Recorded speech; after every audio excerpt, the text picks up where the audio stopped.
Hello guys! Magandang araw po sa ating lahat.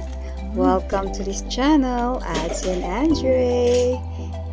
Magluluto po tayo ngayon ng vegetable patty made of repolyo at sayote. Pagkatapos nating i-slice ng maliliit ang ating repolyo at sayote, iluto muna natin ito bago natin ihalo sa ating mixture. Ito ang ating mixture.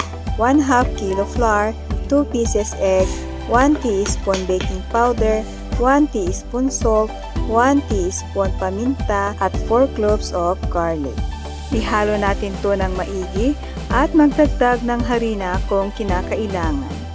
Alam nyo guys, mas maganda na half cook ang pagluto sa ating gulay para di mo overcook pag i-fry na natin ito para gawing patty.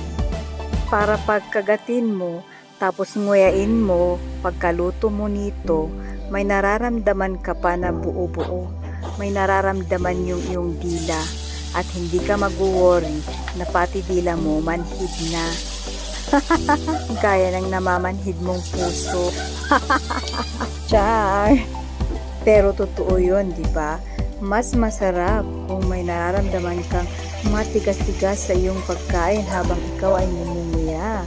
Di ba? Maraming salamat sa panonood guys.